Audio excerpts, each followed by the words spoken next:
Welcome to Engage, where we dive into the issues that matter most to pilots. I'm your host, Laura Woods. A majority of our pilot group is just starting a family or continuing to grow theirs. So today we are talking about maternity and parental leaves and how to navigate this exciting time in a pilot's life. Joining me is the Pilot Family Matters chairwoman, Muriel. Thanks for being here. Yeah, thanks so much for having me, Laura. So we do have a few podcasts touching on subjects like maternity and parental leave. Those are episode 28 and episode 10. Take a listen, but we thought this would be a great time for a refresher. So let's start with the basics of maternity leave. At what point must the pilot notify the company of their pregnancy? That's a good question. So once a pilot has confirmed the pregnancy with their physician, they will fill out the initial notification of pregnancy, which is a smart sheet form on DeltaNet. This will be signed by their physician with the estimated due date and the confirmation that they are fit to continue flying. This form and all the other forms required for maternity leave are located on the PFMC website and also on DeltaNet under pilot leaves. Awesome. So when can a pilot begin maternity leave? This will vary from pilot to pilot, but a pilot can go out as early as 7 weeks. Once they have that initial notification and their physician signs off, they can take leave whenever they see fit. So if you feel uncomfortable or maybe you're having some complications, maybe a high-risk pregnancy, that's fantastic that you can go out at 7 weeks. Are there any documents that you need after that initial notification? After the first notification, it is on that smart sheet form, and it will give you access to a series of documents. If you're fit to continue flying, you must complete a 26-week pregnancy update form and then a 32-week pregnancy update form. Both of these forms must be signed by your physician to state you're fit to keep flying. When a pilot's ready to be done flying, they will be released from duty upon their request. This notification of pregnancy from the pilot that intends to immediately stop flying can come from the standard pilot sick verification form under sick leave, and a physician will sign the form, and as long as it includes the expected due date, that can be your notification that you're done flying. All right, and if I really wanted to barrel through and get my maximum amount of flying before baby comes, how late can I actually fly? Like how many weeks? That is pilot specific. It has to be signed off by your physician. I believe that it's a 36-week timeline if you can't go past 36 weeks, but I believe it's physician specific. It depends on what your specific doctor will let you fly for. I imagine at 36 weeks, I was very large, so I imagine most people don't make it all the way to that point. So we know when we have to fill out forms, and the pay gets kind of weird, right? Can you just walk me through the pay timeline and how a pilot that is expecting is going to be paid? Yeah, this is a great question and probably one of the most commonly asked questions from maternity pilots. It is a very long process, so I apologize for having this super long-winded answer. And please, obviously, send us darts if you have any questions on this leave. Once a pilot is released from duty, their choice, obviously with their physician's approval as well, they'll transition to sick leave, and their schedule will be coded as NBC sick. They will be paid out at their current rate with regular paychecks from Delta, and after your sick time runs out, you will transition to temporary disability. This paperwork must be done 30 days prior to the start date, so you'll have to be thinking about a month in advance. When your sick time runs out, you'll be needing to have that paperwork filled out. So the first 10 weeks after your sick time has run out will be your paid maternity benefit at 100% of your FAE.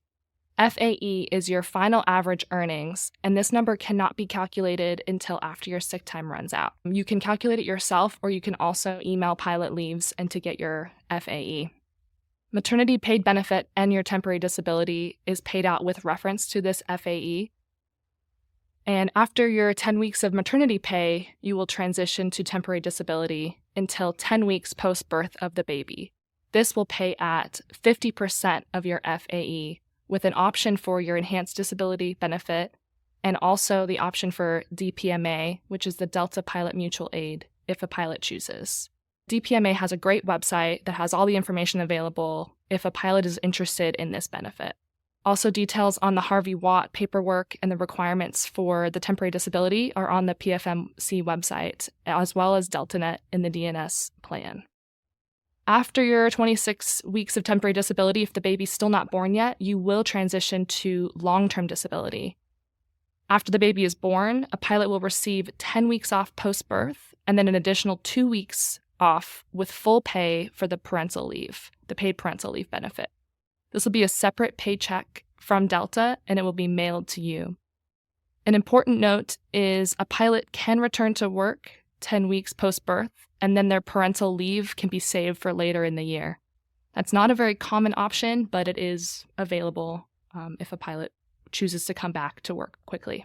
Okay, so for those 10 weeks postpartum, we're still technically on disability at that time, correct? That's correct. So you're still getting that 50% of your FAE. Okay. And something to maybe mention, or just to note, DPMA is an option. I opted in to use it because we were just starting out, right? And half of not a lot wasn't very much. Yeah. So I opted to use it. But keep in mind, for a pilot, it's 2 years of your career usage. And then each time that you have an event, it can be up to 12 months. So even if you're using DPMA for 8 weeks, that'll go towards your two years, but you usually won't max out unless you have a huge complication and you stay on disability for more than 10 weeks after the baby's born, which is an option. If you had a complication, you can submit the paperwork to Harvey Watt and they will continue your disability until you're released from the doctor, right? Yes, that's correct. After 10 weeks post-birth, you will have to fill out separate disability paperwork. It'll be a separate claim, but within that 10 weeks, it will still be with the same maternity claim. So after the 10 weeks, you have the parental leave 2 weeks. From there on, do we have a pay option?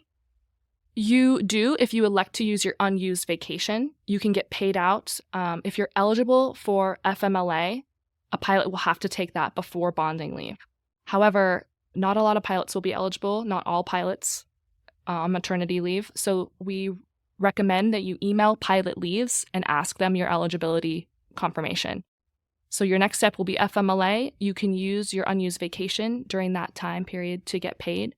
And then after that, you can transition to the 1 year of bonding leave. That has to be taken before the first birthday of the child. That is also unpaid, and you can elect to use your unused vacation as well if you didn't use it for the FMLA. So in all reality, if you really wanted to, a pilot that is expecting could go out at 7 weeks pregnant and stay out for the first 14, 15 months of the baby's life? Yes, technically the bonding leave has to be done within 12 months. So that'll be the end, like the child's first birthday, but including the time that you were out before the birth will be longer than the 12 months. Yes. The FMLA does count towards your clock for the 12 months. Okay, that makes sense. So yeah. FMLA would take part of that. So you could stay out until the baby is 1 year old. Yep, exactly. 1 year old. And then that's when your leave benefit will end. Okay. You did cover it, but we had a question from one of our listeners if the birthing parent can separate the parental leave or if it has to be concurrent with their 10 weeks postpartum. Yeah, it is at their discretion if they want to come back, but they have to come back as a regular active pilot status to save that parental leave. If they don't come back, it will just automatically be put on after the 10 weeks of maternity leave benefit. It'll be automatically be put on there. Okay, so you couldn't do your 10 weeks, go on FMLA if that's available, and then bonding leave and save it for 6 months down the line. No, unfortunately not. That's not one of the provisions for that leave. All right. Parental leave is available to all Delta pilots. This is something new in Contract 2019. This includes both birthing and non-birthing parents, as well as adoption, fostering. There's a few other options in there like guardianship. It's 14 days. Does the new parent, so the non-birthing parent, need to take this right away? And if not, what's the timeline? They don't have to take it right away. It just needs to be used within the first year of the birth of the child or the adoption/fostering. This leave benefit is open to a few different strategies. And it's important to note that this leave can be used even if your child was born before you were at Delta. If it's still within the year of your employment, you can use the parental leave. Okay, the year of the birth. Yeah, that sounds familiar. When the contract did pass, we had a lot of darts from pilots who said, hey, I have a 9-month-old. Do I qualify for this? Yeah. And that all got worked out. They did qualify. Yep. So everyone had that 2-week. Yeah. So it's great for new hires. If you have a new child, even technically a birthing parent, if you come to Delta, you still have that benefit. It's still eligible. Okay. So is there a strategy to taking parental leave? Does a pilot have to have it pre-posted? Can you wait until bids have been published and then use it? What's a good strategy here? Yeah, there's definitely a few strategies for taking this parental leave. We do caution pilots. Each case is so different that we ask that you send us a DART if you want to get personal mentoring from one of our parental leave experts.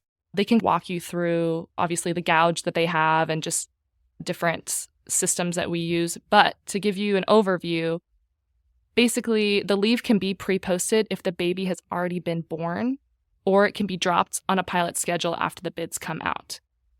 If a baby has not been born yet, Pilot Leaves has decided they will not pre-post the leave. This is due to the leave technically not being eligible unless the baby's born. So if the baby comes early or late, they'll have to shift that window, and it kind of affects your pay. So they've decided to just not pre-post the leave if the baby hasn't been born. The PFMC, we agree the best way to maximize your pay and time off is to bid high credit trips in the 14-day window and then drop the parental leave on them after the bids come out. Essentially, you could almost find yourself with a paid month off with a full schedule if you really know how to bid and you can hold those high credit trips. Yeah, if your seniority allows it, that's the goal. And we do caution pilots to try to keep the trips all within that 14-day window. It is open for the company to not drop the entire trip.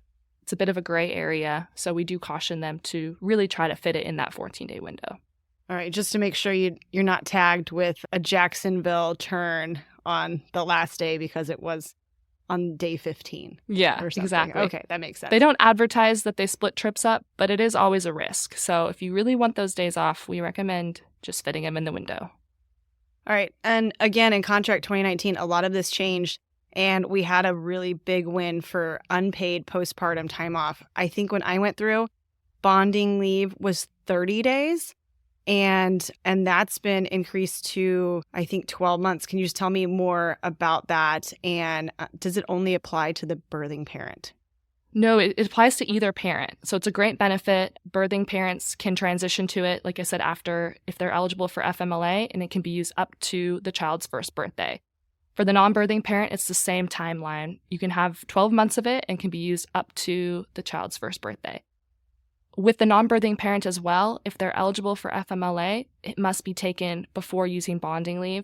And there are some contract stipulations. If you don't use all of the FMLA, there are some holiday restrictions, and it's all in the PWA. Also, to note, bonding leave is 12 months of consecutive leave. You can't split this leave up, but you don't have to take all 12 months. So a little bit of planning, probably. Like, I think I'll need 2 months. Maybe I'll ask for 3, but you cannot split it up. Yeah. We definitely recommend pilots ask for more than they think. It's easier to come back early than it is to ask to stay out longer. Especially once training starts getting scheduled, it's just better to ask for more and come back early. And you can ask to come back earlier if you need to. You can. The return to work, depending on how long you've been out, they do require a 30-day notice, but it still gives you more flexibility than asking for more leave. It does normally get approved, but it's just easier to ask for more and come back early. Okay. And the way it used to work, we had to go on COBRA when you went on bonding leave or you were out on unpaid leave. So that's changed, right? It has. Yeah. So a pilot will keep their benefit premiums will be the same as active employee rates. A pilot will be responsible for paying these monthly premiums if they are out, and they should keep track of these invoices to obviously avoid a lapse in, paying your premiums. But this was a great benefit to keep those active premiums and disability as well. Yeah. The last thing you want is to have your insurance lap with a newborn. Exactly. So we do caution pilots to keep track of those invoices as they should be coming in and make sure those get paid, because it won't be going through Delta. It'll be going through you. We want to take a moment to mention that Delta will reimburse up to $15,000 in expenses if a pilot decides to adopt a child. They'll also cover a lot of IVF expenses now, and that's not part of our contract, but that is a Delta corporate benefit. Can you elaborate on any of that? Yeah, it's a great benefit that we have had for over a year now. It's a additional insurance benefit that Delta Corporate has negotiated for the employees. It's called Progeny, and we have more information on our PFMC website and also DeltaNet.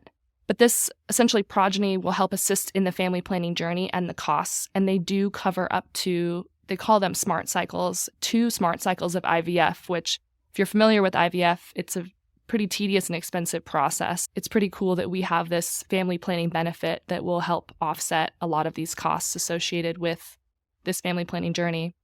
As well as adoption, you can get up to $30,000 for a lifetime. So that'd be 2 adoptions for $15,000 for the expenses of the adoption. That can be fees, legal fees. It's all listed out on DeltaNet. Yeah, that's correct. The Progeny has a whole form and the specific section for adoption, and it's also linked on our website to give you everything that's covered under that expense reimbursement. I would have loved to have IVF covered. It is a very expensive endeavor, we'll call it. It is. And because we've had the benefit for about a year or over a year, we do have pilots, both birthing and non-birthing, that have experience in using this benefit. We invite you to send us a DART if you have more questions on this benefit, as we have pilots that have gone through it, and they can give you their gouge. So we have a few questions from listeners who wrote in. We don't know what our FAE will be until our SIC is depleted, which you mentioned earlier. Is there any way to calculate that before? I know you aren't a retirement insurance expert. If you have specific questions, please call retirement insurance or send them a DART. But do you have any tips or tricks on ballparking what your FAE is going to be? It's a really great question. The final average earnings is the calculation that you have to have. So you can look back and try to get a ballpark figure if you want to spend some time on it. The way it is calculated is by taking the average of your highest consecutive 12 months within the past 36 months. Included is flight pay advance, flight pay, profit sharing, retro, and shared rewards. Another thing you can do, like you said, is just send them a DART and ask them for some assistance. Yeah, and I think if you do send R&I a DART and they are going to help you calculate it, you would need to send them your pay stubs for 36 months. And they said you can redact it, anything you want to take out, any personal information, but they'll help you along with that. A thing to keep in mind is that our retro paycheck does count towards a month. So we're coming up towards the end of where that would affect a pilot's FAE, but it is considered part of your monthly income. Yeah, that's a good point. And I think you can also email pilot leaves and try to get their FAE, but that you're waiting till the end. Your sick time is depleted, so you're in the thick of it at that point. So it wouldn't really be proactive at that point. It would be, what is my FAE? Yeah, so it would take a little while to do the rough math, and it might be a little tedious. Yeah. But it can be done just so you can budget for when you're not going to be working. I went in and I spoke with R&I here for reference. The minimum disability this year is $60,345. So that's $5,028.75 per month.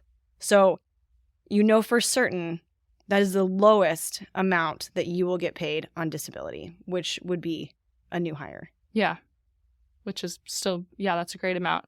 All right, next question. Should I expect a pay gap when transitioning from my sick time to disability? Unfortunately, yes. This is a known issue that we've had concerns from pilots in the past. To just make sure you get your disability paperwork into Harvey Watt at least 2 weeks before you know you will exhaust your sick time. Keep in mind that your short-term disability is paid out in our normal 2 paycheck cycles per month. But if you transition to long-term disability, that check will come once a month. Of note, your company direct contribution to your 401k will double during the time you're on disability. If you want to continue that contribution to your 401k, you'll need to go into Fidelity and re-enter your contribution.